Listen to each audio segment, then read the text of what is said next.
Bonjour mes frères, bonjour mes sœurs. Je vous salue partout.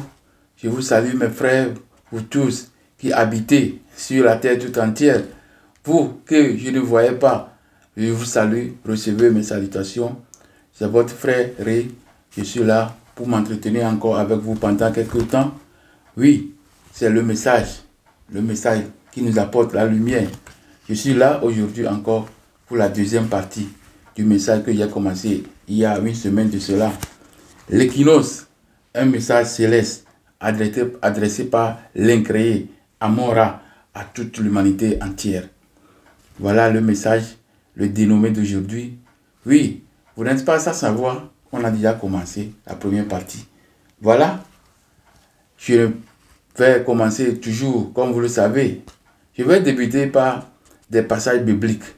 Voilà, il y a pas mal de passages bibliques aujourd'hui. Il y a pas mal, mais il le faut, parce que ce sont ces versets qui sont des garde-fous pour nous, ou bien qui nous dirigent. Voilà, le premier verset, le premier passage biblique est tiré de Job 38, verset 33. J'avais lu ça la fois dernière. Et Genèse 1, verset 14 à 15. J'avais aussi lu la fois dernière. Le troisième est tiré de Deutéronome 16, verset 2, verset 5 à 6. Et le quatrième est tiré de Jean 1, verset 29 et puis verset 36. Le cinquième est tiré de Exode 12, verset 5. Et le sixième verset est tiré de 1 Corinthiens, verset 5. 1 Corinthiens 5, verset 7. Voilà, j'ai pas mal de versets aujourd'hui, je vous en prie. Je sais que les gens ne sont pas habitués à lire, mais j'ai choisi plutôt ces versets pour que le message aujourd'hui soit vraiment clair, parce que c'est ces versets qui sont des versets de base. Voilà, je vais lire le premier passage biblique. Job 38, verset 33. Connais-tu les lois du ciel? Règles-tu son pouvoir sur la terre? Le deuxième passage est tiré de Genèse 1, verset 14 à 15.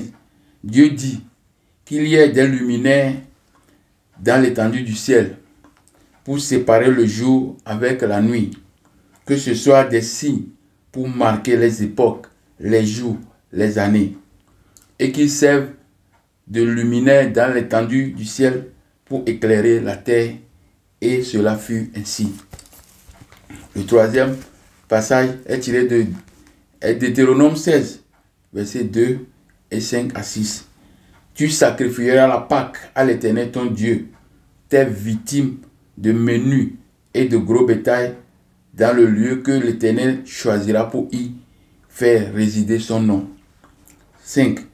Tu ne pourras pas sacrifier la Pâque dans l'un quelconque des lieux que l'Éternel ton Dieu te donne pour demeure, mais c'est dans le lieu que choisira l'Éternel ton Dieu pour y résider son nom que tu sacrifieras la Pâque le soir au coucher du soleil.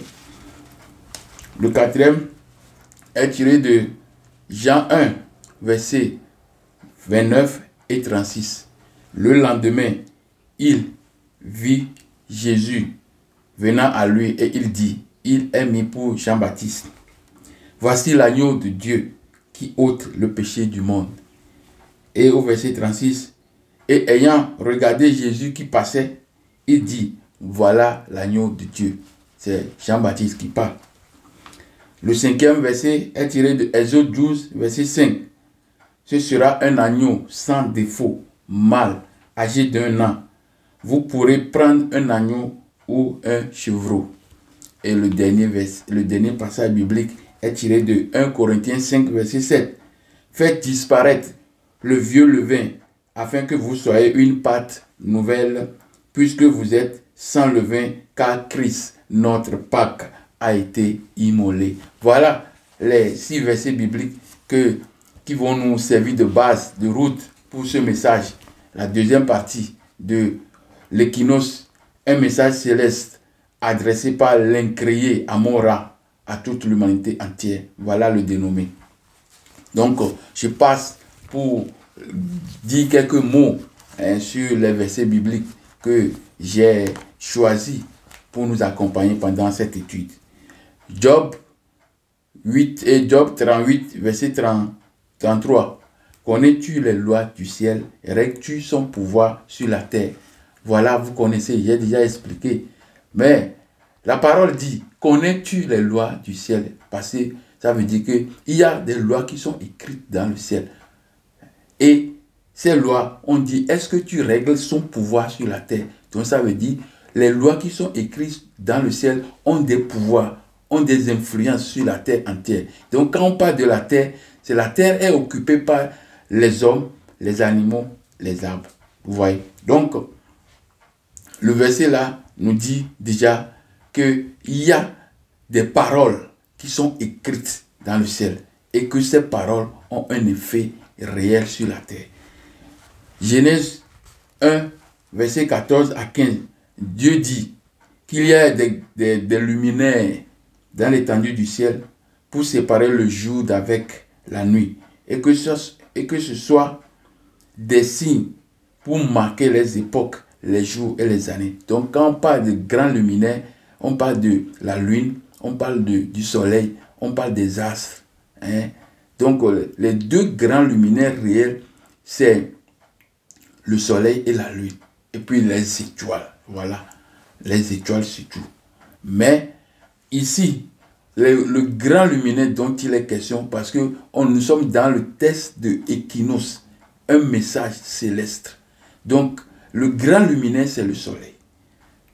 Vous voyez? Et donc, il sert de luminaire dans le ciel pour éclairer. Donc, les luminaires servent d'éclairer la terre tout entière.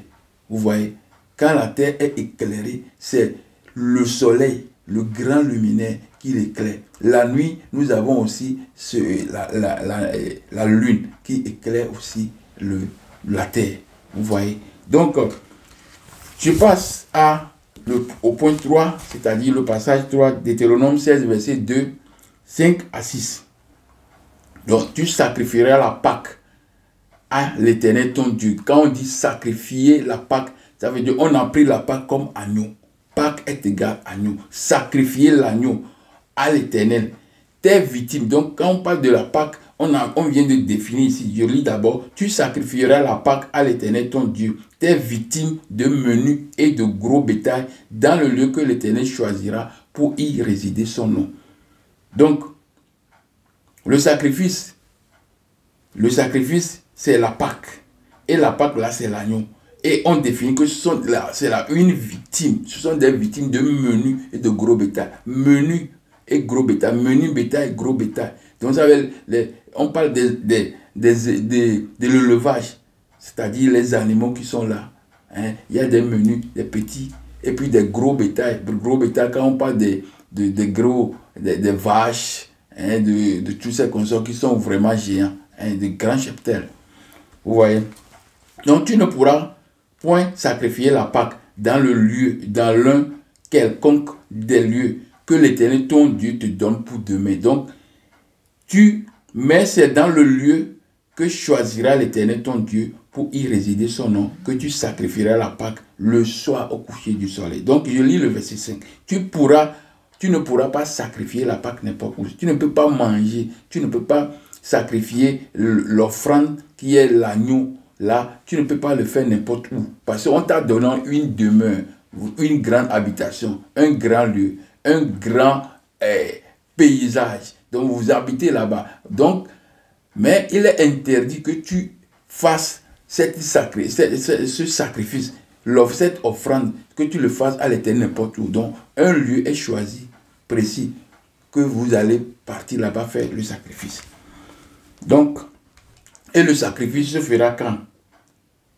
Le sacrifice se fera là où le nom de Dieu sera, le Dieu des Juifs va indiquer là où on va faire le sacrifice pour lui. Donc, et nous savons que c'est à Jérusalem. Donc, le passage 4 est tiré de Jean 1, verset 29 et verset 36. Donc, quand Jésus passait, le lendemain, il est mis pour Jean-Baptiste, il vit Jésus venant à lui. Et il dit, voici l'agneau de Dieu qui ôte le péché du monde. Et ayant regardé, Jésus qui passait, lui dit, non, je dois redire encore. Et ayant regardé Jésus qui passait, il dit, voilà l'agneau de Dieu. Donc c'est Jean-Baptiste qui parle. Il montre Jésus comme étant l'agneau de Dieu. Donc le verset 5, Exode 12, verset 5. Exode 12, verset 5. Ce sera un agneau sans défaut. Donc on est en train de décrire ce qu'on doit sacrifier. Donc ça doit être un agneau sans défaut, mâle, âgé d'1 an. Donc un an précis.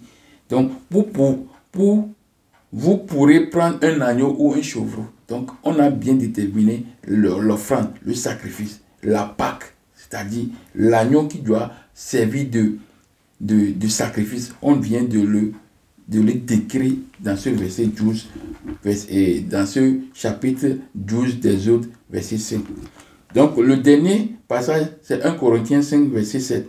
Donc ça concerne déjà maintenant l'Église.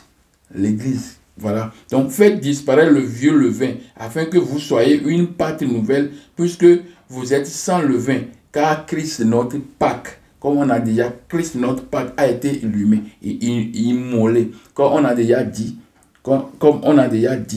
dans l'autre verset, quand Jean-Baptiste montrait Jésus comme étant agneau. Les chrétiens, parce que c'est dans le Nouveau Testament que cela a été dit. Donc les chrétiens, par Paul, on dit que faites disparaître le levain, afin que vous soyez une pâte nouvelle, puisque vous êtes sans levain, hein, car Christ notre Pâque a été immolé. Voilà les versets que j'ai retenus pour ce message. Je viens de brosser en bref ces versets. Donc nous allons commencer par nous allons rentrer maintenant dans l'étude proprement dite. Voilà. Donc je vous invite, mes frères, mes soeurs, partagez le message. C'est très important. Vous allez le partager pour que ça arrive à beaucoup de nombre. C'est ça mon but. Mes frères, mes soeurs et mes aînés, aujourd'hui est la deuxième partie et fin de ce message intitulé l'Équinos, un message céleste adressé par l'incréé Amon-Ra, le Dieu Tout-Puissant, à toute l'humanité entière. Cette deuxième partie va nous permettre à répondre à la question formulée par l'intitulé de la fois passée. Voilà pourquoi la Pâque chrétienne n'est pas une Pâque bis, mais plutôt une Pâque de trop. Vous n'êtes pas sans savoir que la première partie et la deuxième partie du thème de la fois dernière que je viens de citer juste maintenant en haut, je vous rappelle encore le dénommé, voilà, j'ai déjà cité en haut déjà, l'Équinos, un message céleste adressé par l'incréé Amon-Ra, le Dieu Tout-Puissant, à l'humanité entière. Pourquoi la Pâque chrétienne n'est pas une Pâque bis, mais plutôt une Pâque de trop? Cette étude que je vais faire aujourd'hui, comme je vous ai déjà réservé ça pour expliquer cette formulation de ce test, ou bien de cet intitulé, j'ai préféré aujourd'hui vous donner la réponse à travers cette étude. Ces deux Pâques, d'après les études faites, ont tous une base commune, c'est-à-dire une base astronomique et astrologique. Parce qu'elles ont lieu grâce au signe du ciel, en l'occurrence l'équinoxe de printemps. Vous voyez, donc c'est grâce au signe du ciel que cette Pâque a lieu. Grâce, parce que c'est l'équinoxe qui a annoncé, comme j'avais dit dans le texte, l'équinoxe a annoncé la Pâque. Donc, nous avons constaté que l'équinoxe a servi de béquille à ces deux fêtes, la Pâque juive et la Pâque chrétienne.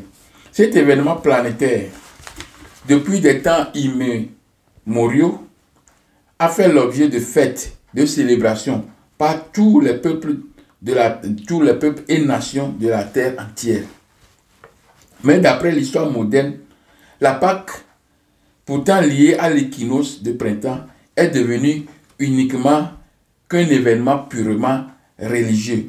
Et c'est une propriété exclusive, ça devient une propriété exclusive, une propriété exclusivement juive et chrétienne.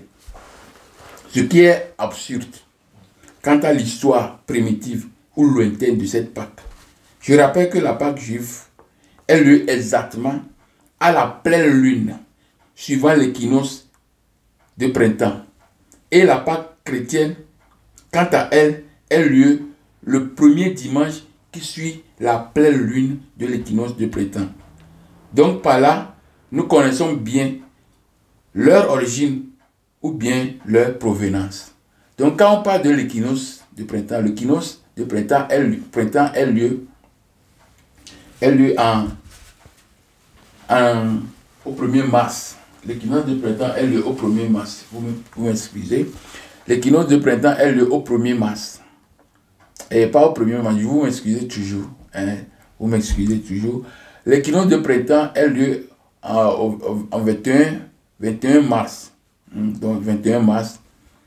Donc à ce temps, il y a un phénomène qui se passe. Le soleil vient au zénith et les rayons du soleil sont perpendiculaires à l'équateur imaginaire. Vous voyez. Donc quand cet événement arrive, donc la nuit est égale au jour. Parce que nous sommes maintenant on a déjà dépassé le temps là. Et nous voyons maintenant que le jour et la nuit, le jour se lève très tôt et finit encore tard. Donc ça veut dire que la nuit est plus petite. Donc au fur et à mesure que le jour, avant que cet événement arrive, qu'on a ces deux grandes différences entre le jour et la nuit. Donc c'est l'équinoxe qui vient annoncer ça. Vous voyez. Donc la pleine lune, parce qu'il y a toujours une pleine lune, chaque mois il y a une pleine lune. Donc quand l'équinoxe arrive, la pleine lune qui suit l'équinoxe, c'est le jour là qu'on fête la Pâque juive. Mais pour les chrétiens, c'est le dimanche qui suit la pleine lune. Alors donc, le jour, en ce temps-là, n'est plus le jour variable, mais ça devient un jour fixe, c'est-à-dire le dimanche qui suit la pleine lune de l'équinoxe de printemps. Donc, c'est un événement que nous devons comprendre. C'est très important, parce que les gens ne comprenaient pas beaucoup ces choses. On fait seulement, on ne sait pas de quoi s'agit réellement. Donc, je continue. Donc, par là, nous connaissons bien leur origine ou bien leur provenance. C'est pourquoi j'ai proposé, c'est intitulé « L'équinoxe, le message céleste, adressé par l'incréé Amon-Ra à toute l'humanité ». Quand je dis Amon-Ra, je parle de Dieu Tout-Puissant, l'éternel Dieu Tout-Puissant. Parce que j'ai déjà fait une vidéo, un thème qui montre, ou bien qui décrit, ou bien qui explique pourquoi le Dieu de Sem. Parce que dans la Bible, dans la Genèse 9, on nous a dit que le Dieu de Sem, donc le Dieu de Sem, c'est le Dieu que nous avons aujourd'hui. Donc, qu'est-ce qui est arrivé que le Dieu de Sem devient le Dieu créateur du ciel? Donc, j'ai expliqué ça dans cette vidéo. Je vous invite à aller regarder comment le Dieu de Sem est devenu le Dieu créateur de tout l'univers. Donc, le thème est... Non, excusez-moi, j'ai interverti le papier et le nom, le papier, pour expliquer. Donc, je reprends. Donc, on connaît déjà la provenance. C'est pourquoi j'ai proposé cet intitulé. Donc, pour expliquer d'abord l'origine lointaine des deux fêtes. Et l'origine lointaine des deux fêtes, et après expliquer la différence fondamentale entre les deux Pâques. Pourquoi? C'est pourquoi j'ai fait le thème là. Pourquoi la Pâque chrétienne, pourquoi la Pâque chrétienne n'est pas une Pâque bis, mais plutôt une Pâque de trop. Donc, j'ai pris ce thème pour pouvoir arriver à ce thème dans lequel je suis aujourd'hui. Parce qu'avec ça, nous pouvons mieux comprendre. Dans le premier thème, j'ai essayé d'expliquer les deux Pâques. Vous voyez. Donc, pourquoi la Pâque chrétienne, bien qu'ayant un ancrage juif, comme les religieux endoctrinés, aveuglés par les venin des dogmes, le pensent, est une Pâque diamétralement opposée à la première par ses inconformités.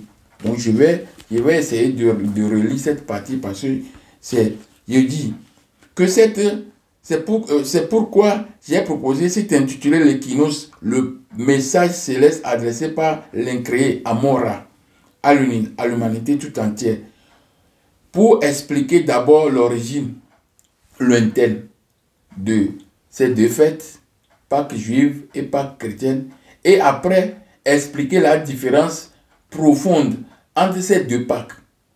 Pourquoi la Pâque chrétienne, bien qu'ayant un ancrage, une racine juive, comme les religieux endoctrinés, aveuglés par les venins des dogmes, le pensent. C'est une Pâque diamétralement opposée à la première par ses inconformités. Sur tous les plans, que ce soit la forme et le fond de cette Pâque, ou bien de cette fête, ou bien de cette cérémonie.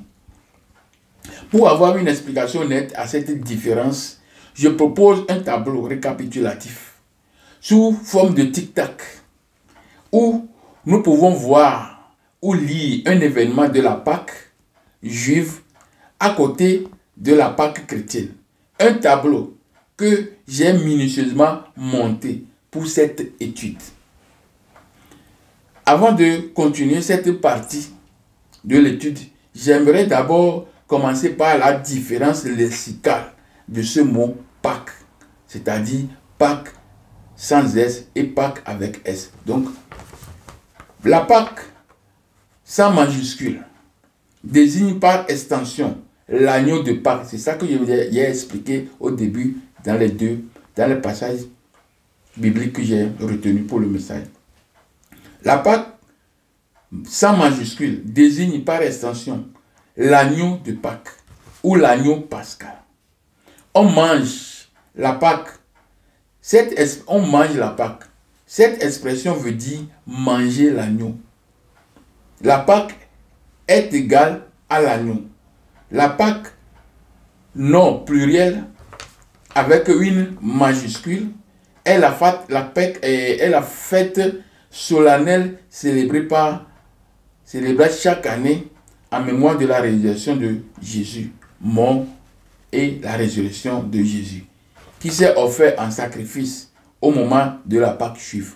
Donc, la Pâque avec majuscule P et au pluriel, c'est la fête solennelle célébrée par les chrétiens pour la mort et la résurrection du Christ, la passion du Christ, c'est comme ça qu'il l'appelle. Donc, mais d'où vient alors le nom de cette fête religieuse? Donc, nous devons connaître d'où vient ce nom. Pourquoi s'écrit-il ainsi? C'est pourquoi j'ai dit, je parle de lexical. Donc, la manière dont on a écrit. Pourquoi c'est écrit comme ça? Ce mot est rare. Rare, car Pâques avec S à la fin, ou Pâques sans S, a subi au travers du siècle un nombreux changements. Au XXe siècle, le substantif aux racines judéo-chrétiennes s'est vu corrigé, rectifié, révisé, reformé, remanié et finalement épuré pour donner l'écriture qu'on lui connaît aujourd'hui. Un petit coup d'étymologie s'impose. Du latin chrétien Pascha, la Pâque juive, emprunté au grec Pascha, lui-même issu de l'hébreu biblique Pessa, Pâque, du verbe Pessa ou Pessaha, passer devant ou bien épargner. Le terme est originellement au confluent de plusieurs racines. Un syncrétisme qui l'inscrit de fait au cœur d'un débat sémantique. Donc la fête là, nous avons dit qu'elle a une origine lointaine. Donc quand on transpose une fête d'un autre peuple, ou bien d'une autre tribu, ou bien d'un autre endroit, à un autre endroit, on parle de syncrétisme. Parce qu'on va ajouter les cérémonies de la fête, les cérémonies symboliques de la fête de quelqu'un à ta fête. Donc ça devient un syncrétisme. C'est pourquoi je parle ici de syncrétisme. Comment s'écrit Pâques? Pâques est originellement orthographié sans S. La Pâques normalement est originellement orthographié sans S. Pâques, P-A, accent circonflexe, Q-U-E.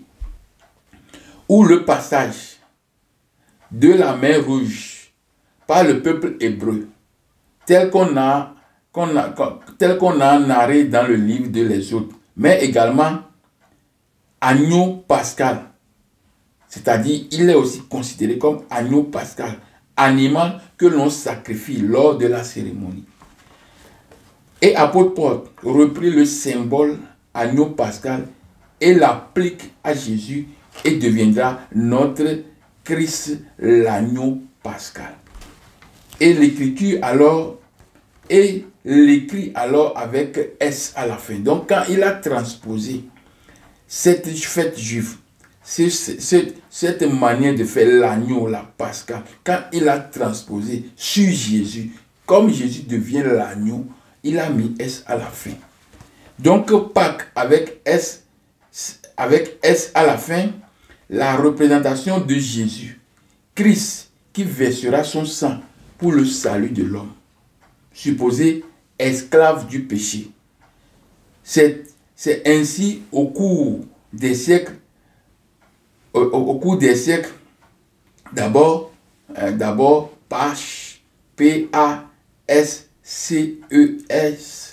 Pâche, au Xe siècle, et à la deuxième moitié de ce siècle, c'est-à-dire du Xe siècle, nous avons Pascha. Donc Pâche, P-A-C-H-E-E, est devenu Pascha. Ça veut dire, c'est-à-dire P-A-S-C-H-A-S, Paschas. Le pluriel de Paché. Donc, le Pacha, ce que j'ai écrit maintenant, c'est le pluriel de Paché. Vous voyez? Donc, et au XIIe siècle, le mot se décline de façon décousue selon les auteurs. Donc, après, le mot s'est transformé d'une manière bizarre par d'autres auteurs, pas les auteurs bibliques, plutôt bibliques. En 1140, après Jésus-Christ, on le retrouve au féminin singulier, la Pâche, c'est-à-dire on met P-A-S-C-H-E. On ne met plus S à la fin. Et 30 ans plus tard, sous la plume de Chrétien de Troyes, dans Eret et Énide, le mot orthographié Pascha. Vous voyez, Pascha. Une graphique qui se perpétuera jusqu'à la fin du XIIIe siècle. Et pour les Anglais, c'est là qu'on peut encore comprendre quelque chose. Et pour les Anglais et les Allemands, Pâques veut dire Easter. Pour les Anglais, c'est Easter. Et pour les Allemands, c'est Oster. Aurait dérivé de son nom qui comme aurore signifie qui se lève à l'est. Ou bien, pour les deux, ista, qui se lève à l'est. Ostern, pour les Allemands, qui se lève à l'est. Donc, en conclusion, je dirais que chaque religion a son orthographe pour cette Pâque. Donc, la Pâque a fait beaucoup de changements. C'est pourquoi il est dit que a été remanié, a été refait, a été beaucoup de termes qu'on a utilisés ici, corrigé, rectifié, révisé, reformé, remanié et finalement épuré pour donner l'écriture qu'on a aujourd'hui. Vous voyez. Donc, la Pâque, le mot là même a suivi beaucoup de transformations. Beaucoup. Tel on dit pas chat, pas haché, pas du ça là, jusqu'à on est arrivé à pas ça. Donc, c'est pourquoi on a dit que après, le truc même a changé complètement. Donc, maintenant, on écrit Pâques et on écrit Pâques. Vous voyez. Donc, ce n'est pas facile. Le truc là a vraiment été transformé, a été touché. Hein, parce que pour connaître la vérité de quelque chose, s'il n'y a pas de vérité dans le truc, donc vous êtes obligé de tourner. Pour que le temps que vous tournez, les gens ne peuvent pas comprendre. Parce que ça va prendre beaucoup de temps pour comprendre. Mais aujourd'hui, le monde, la lumière que Dieu a prévue dans Daniel 12, que Dieu a prévu, la connaissance augmentera. Donc aujourd'hui, nous sommes dans le temps de la connaissance. Et tout ce qui est dans l'ombre doit sortir. Donc maintenant, nous allons passer au tableau que j'ai réservé pour cette étude. Donc, je crois que cela est très important. C'est très important pour qu'on fasse un truc posément pour ne pas embrouiller beaucoup de l'explication qui sera donnée. Je savais que vous connaissez déjà ces choses, mais juste je l'ai mis dans le tableau pour que ensemble nous pouvons étudier pour faire sortir la différence fondamentale qui est entre les deux Pâques. Parce que quand les deux Pâques ne s'écrivent pas de la même manière, ça pose déjà un problème. Ce n'est pas seulement que chaque religion a son orthographe. Non, c'est que en l'intérieur même de cette Pâque qui s'écrit de différentes manières, il y a une profonde une profonde différence. Donc c'est ça que nous allons essayer de voir dans ce tableau.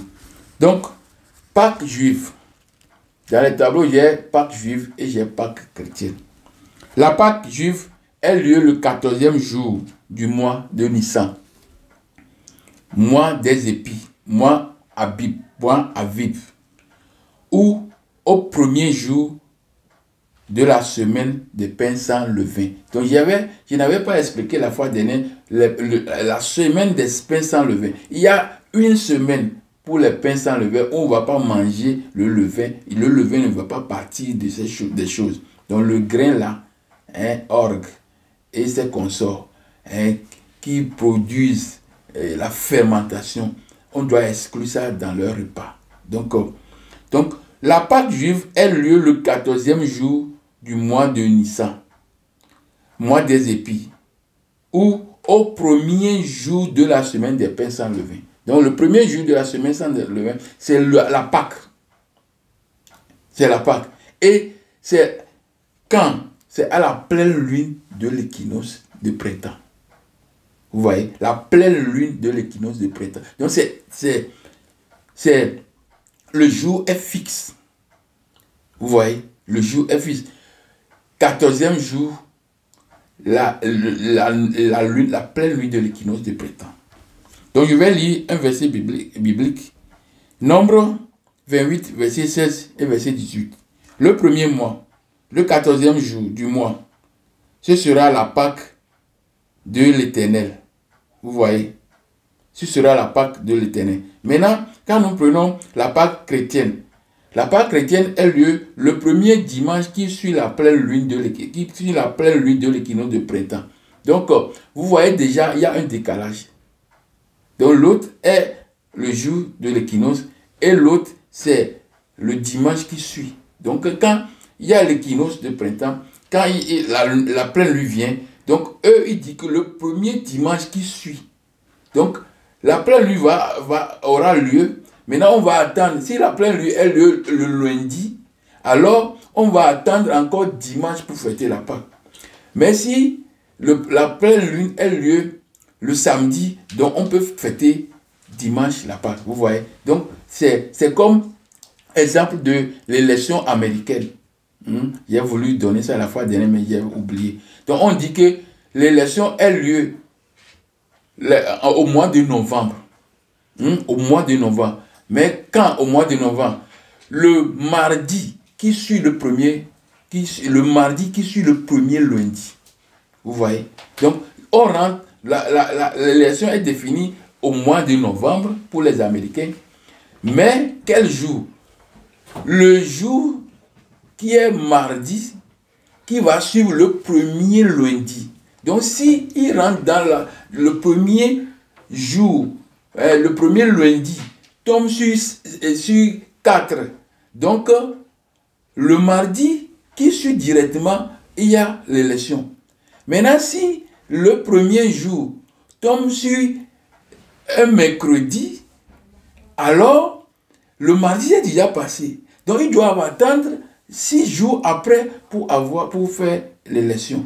Donc, l'élection a lieu sur toute l'étendue du territoire le mardi qui suit le premier lundi du mois de novembre. Voilà.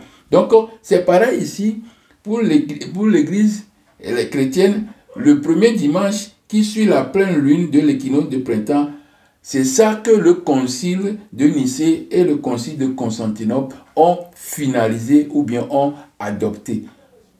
Pour que tous les chrétiens du monde entier doivent fêter à tel jour. Je suis toujours pour les Pâques juives. Lévitique 23, verset 5. Le premier mois, le 14e jour du mois, entre les deux soirs, ce sera la Pâque de l'Éternel. Vous voyez, ils ont dit entre les deux soirs. Mais dans la première vidéo, quand je parlais de entre les deux soirs, j'ai parlé de soir du 14 et le soir du 15e. Donc c'est possible comme ça, c'est aussi comme ça. Parce qu'en fait, ils commencent le soir là et ils terminent l'autre. Mais dans certains écrits, qu'est-ce qu'ils mettent encore? Vous voyez, m'excuser. Dans certains écrits, il dit que les deux soirs, c'est à partir de l'après-midi jusqu'au coucher du soleil à 18h.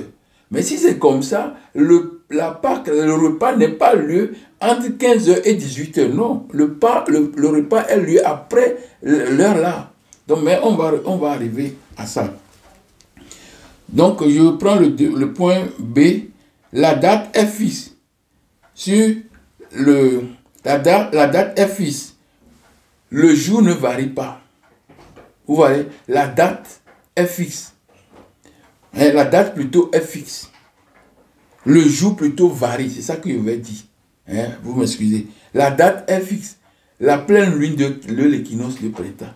Donc, on ne sait pas sur quel jour cette date-là va tomber. Ça peut tomber sur mardi. Ça peut tomber sur jeudi, vendredi. Non, pas vendredi, samedi, dimanche.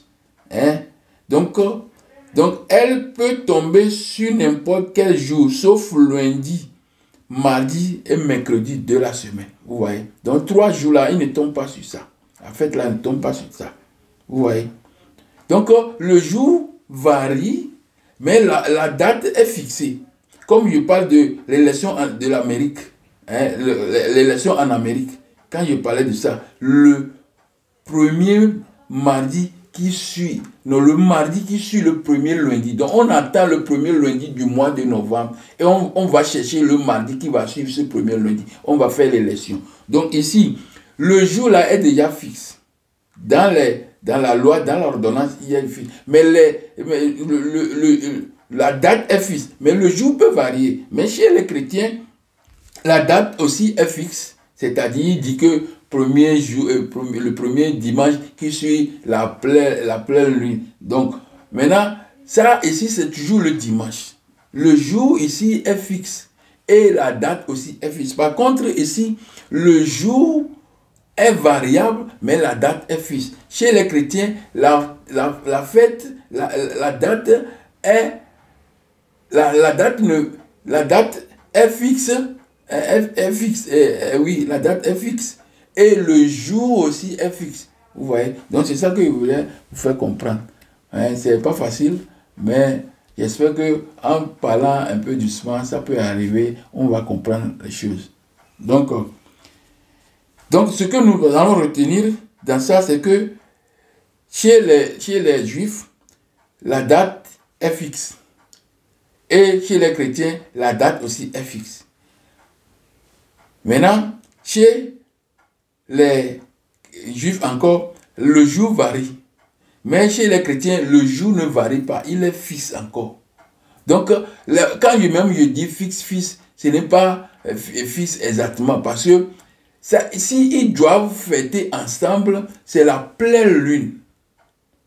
Alors que les chrétiens disent que le dimanche qui suit la pleine lune, donc ça veut dire qu'ils ont décalé. Donc ça veut dire que c'est fixe, mais pas fixe égal à la fête des Juifs. Donc il y a une différence. C'est une différence très grave. Parce que je vous ai dit la fois dernière, quand l'équinoxe arrive, il vient avec une information. Donc vous devez être à temps pour cette information. Donc si vous différez, ça c'est différent. Vous n'allez pas avoir les mêmes effets. Donc c'est ça qui fait que la Pâque est différente. La Pâque chrétienne est différente vraiment de la Pâque juive. Excusez-moi. Le point 6, la signification de la Pâque chez les Juifs. Passer par-dessus ou au-dessus. Après avoir identifié la maison des Hébreux en Égypte, maintenant le destructeur passe par-dessus ou bien au-dessus. Donc, nous pouvons lire ça dans Exode 12, verset 13 et verset 23. Le sang vous servira de signe sur les maisons où vous serez. Je verrai le sang et je passerai par-dessus vous. Par-dessus vous. Et il n'y aura point de plaie qui vous détruise quand je frapperai le pays d'Égypte. Vous voyez? Donc l'autre verset 23 aussi, je peux lire aussi. Quand l'Éternel passera pour frapper l'Égypte et fera le sang sur le linteau de la porte et sur les deux poteaux, l'Éternel passera par-dessus la porte et il ne permettra pas aux destructeurs d'entrer dans vos maisons pour frapper. Donc maintenant pour les chrétiens, la signification c'est passer de la mort à la vie. Jésus nous a délivrés, passer de la mort d'abord à la vie, la résurrection, la mort et la résurrection de Jésus. Donc Jésus nous a délivrés de la mort et nous a fait passer à la vie. Donc la résurrection de Jésus, la victoire de Jésus sur la mort. La victoire de Jésus sur la mort. Vous voyez. Donc, et nous pouvons lire ça dans Jean 5, verset 24. En vérité, je vous le dis, celui qui écoute ma parole et qui croit à celui qui m'a envoyé a la vie éternelle et ne sera point condamné. Il est passé de la mort à la vie. Vous voyez. Pour la Pâque chrétienne, le symbolise ainsi le passage. Donc la Pâque chrétienne, c'est le passage. Pour la Pâque juive, c'est le passage. Il parle de passage, mais c'est différent. Passage. Parce que ce passage, c'est enjambé. C'est pas enjambé, comme excusez-moi, c'est pas enjambé. Passer au-dessus. Mais ici, ce n'est pas passer au-dessus, mais passer de la mort à la vie. C'est un déplacement transversal. Alors que ici, c'est un déplacement aérien. Vous voyez? Donc, c'est différent. Vous voyez? Ça, c'est structure latérale. Alors, ça, c'est vertical. Donc, il faut aller au-dessus. Donc, Pour les Juifs, libération de l'esclavage. Donc, pour la signification de la part pour eux, c'est ils sont libérés de l'esclavage d'homme. C'est-à-dire l'homme par l'homme. C'est ça qu'eux-mêmes ils disent dans leur structure là. Hein. Libération de l'homme par l'homme. Pas libération, esclavage plutôt de l'homme par l'homme. Donc l'Égypte les a pris en esclavage. Ils sont esclaves en Égypte. Alors que les documents égyptiens n'ont jamais montré que des gens comme ça ont été esclaves en Égypte. Donc il y a des preuves archéologiques qui refutent ces affirmations ici. Libération de l'esclavage. Je viens pour délivrer mon peuple de la servitude et je vais la faire passer de l'autre côté sur la terre promise. On va lire ça dans Deutéronome 15, verset 15. Tu te souviendras que tu as été esclave au pays d'Égypte et que l'Éternel ton Dieu t'a racheté. C'est pourquoi je te donne aujourd'hui ce commandement. Donc, pour les chrétiens, on peut lire 1 Corinthiens 15, verset 14. Et si Christ n'est pas ressuscité, notre prédication est alors vaine et notre foi aussi est vaine. Donc Christ, c'est lui qui a délivré à travers sa résurrection, il a fait passer les gens de la mort à la vie. Donc quand il est ressuscité, on dit qu'on va ressusciter avec lui. Donc tout ça là, ce sont dans le conditionnel ou bien dans le lointain. Alors que ici, les événements sont passés déjà. Ici, les événements seront passés. Nous allons ressusciter avec lui. Nous serons vivants dans la vie éternelle quand nous allons respecter des choses. Donc ici, il n'y a pas de contrainte de loi comme ça, de faire ceci avant. Non. Ici, ils savent que la loi déjà est appliquée. Ici, il dit que la loi là est abolie. Vous voyez, et que Jésus nous a fait passer. Comment on peut vivre sans loi? Vous voyez les contradictions qui sont dans les histoires ici. Comment on peut vivre sans loi? Et maintenant, quand Jésus est mort et puis il est ressuscité, oui. Maintenant, nous, on va mourir et on va ressusciter après. Vous voyez, ce ne sont pas des choses, ce ne sont pas les mêmes significations. Hein, c'est différent. Hein, extrêmement grave, différent. Exode 3, verset 3. Je vais lire Exode 3, verset 3 et verset 7 à 8. L'Éternel dit, j'ai vu la souffrance de mon peuple qui est en Égypte et j'ai entendu les cris que lui font subir ou bien ses oppresseurs, car je connais ses douleurs. Je suis descendu pour le délivrer de la main des Égyptiens et pour le faire monter de ce pays dans un bon et vaste pays. Dans un pays où coule le lait et le miel, dans les lieux qu'habitent, écoutez bien, les Cananéens, les Héthiens, les Amoréens, les Phéréziens, les Héviens et les Jébusiens. Ce sont les gens autochtones du Canaan, ça.